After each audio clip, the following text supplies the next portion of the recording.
Arsenal closing in on their deal for Declan Rice is breaking news this morning from a number of transfer experts. Even though Man United are pursuing this deal to hijack it, Arsenal also set to bid for Sacha Boey, a very talented young French right back, currently at Galatasaray, as talks surrounding the overall price are advancing. Arsenal leading the race for this young man as well. And we're also talking about Man United with reports in some newspapers that Man United have all but done the deal for Min-Jae. But on top of that, the same newspaper reporting that Man United's transfer plans are paralyzed. So what is the truth? We're delving into all of it this morning on the Football Terrace. Hit the like and the share button. Make sure you go and follow our podcast on Spotify right now as well by scanning that QR code. Let's do it.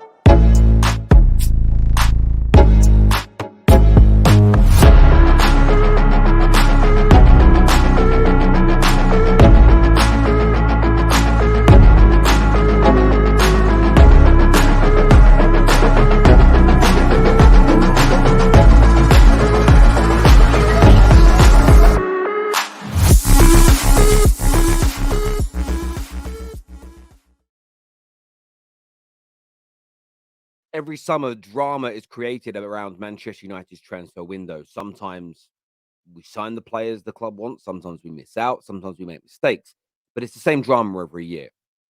The Sunday Mirror and the chief European football writer this morning states that Man United have told what they need to do to sign Victor Osimhen after an agreement has been reached. Napoli defender Min-Jae has agreed to join Manchester United this summer, and his teammate Victor Osimhen could join in, with Napoli naming their transfer price.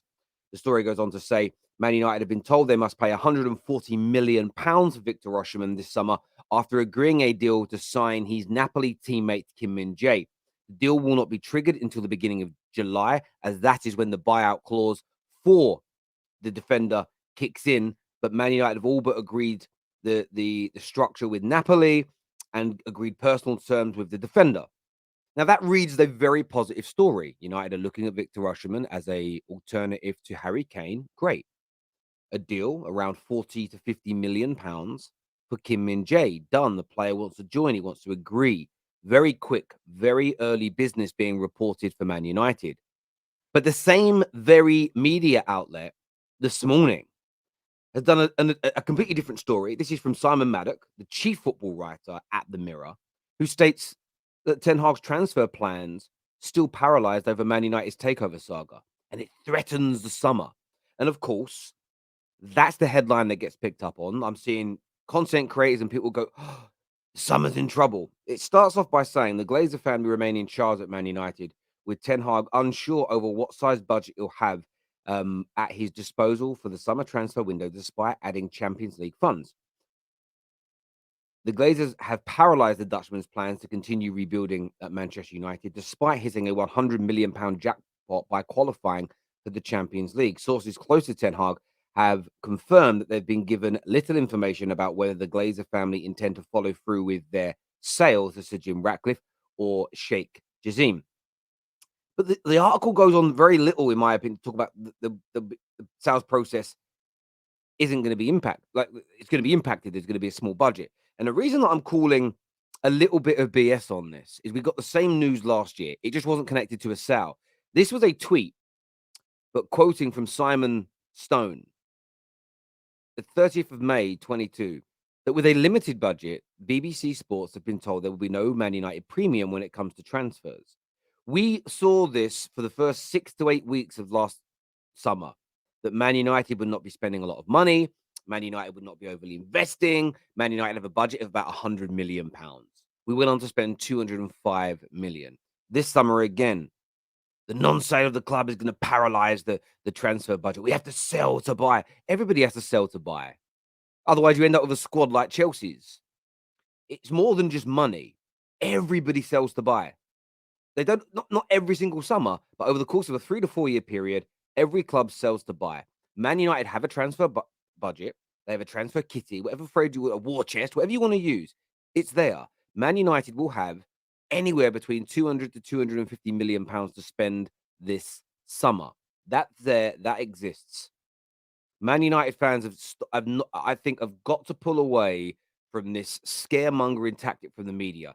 And the reason I say scaremongering, one article this morning in the Mirror states that Kim Min-Jae is done and the club are now negotiating for Victor Osimhen. In the same very breath, they're stating that the transfer plans are paralyzed. The chief European football writer and the chief football writer are clearly getting two different sides of the story. But of course, one's trending and the other one isn't because the negativity around Man United sells. For me, look, whether the sale goes through or not, there'll either be investment into the club or a full sale. One of those two things is going to happen. Either way, the club is going to have money. There's the Champions League money that's coming in, and players are going to be sold. Man United will buy big this summer, will buy quality this summer, and investment will be made. There's no such thing as paralyzed transfer talks at Manchester United right now, in my personal opinion. But I want your thoughts and I want your feelings on this in the comment sections right now. I read an article this morning. This is from Steve K, who says that Arsenal are very close to Rice deal, but Man United are trying a late hijack. He goes on to say that Arsenal are confident of landing the West Ham midfielder, Declan Rice, on a massive summer transfer. Sources have told Football Transfers, but there is a prospect of a late move from Manchester United. So again, here, another story of Man United being involved in a big money deal, but transfers are paralyzed. Which is the truth? Which do you believe? But Arsenal, of course, are confident. And I do personally feel that they'll get this done. It says here, Man United, though, are offering a late threat to Arsenal's hopes of landing Rice, although according to other sources, they are not starting from a position of strength, with the London side said to be very close to a deal. And I think Rice to Arsenal is one of the worst kept secrets in the transfer window as it stands right now. You're going to keep seeing Arsenal fans. The only way it goes wrong is if Arsenal don't pull the trigger. And West Ham play, and I actually want to get the date of it because I don't know off the top of my head. I'm just going to get West Ham fixtures up now. West Ham's final game, their final, sorry, the most important game for them. I'm just checking it now. When is their final? That's on the 7th. Is that the 7th? Oh, that's way away still. So the 7th of June is the final game for just over a week, I suppose. Is the final game for West Ham. And nothing is going to happen until that point.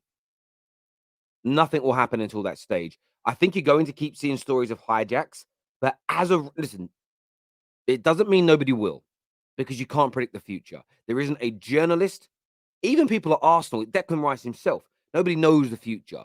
You could see a situation where another club comes in with a huge bid, huge wages, unexpected out the blue. Man City come in and say, listen, we'll match Arsenal's transfer bid, but you know what, Rice, we want to make you a linchpin of our midfield. We see you as one of the future stars of our club, and Arsenal have offered you 250 a week. There you go. There's 350,000 a week.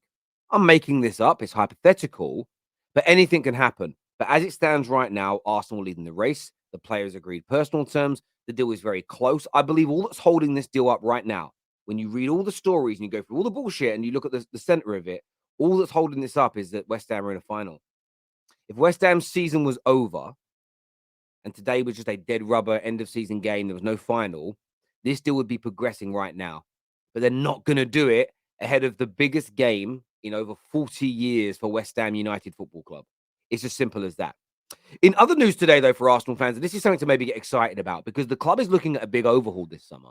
A lot of players are said to be leaving, and rightfully so, getting rid of Cedric and Xhaka, players that are good, but not of the elite end spectrum. Now, this young man is very highly touted, Sacha Boey.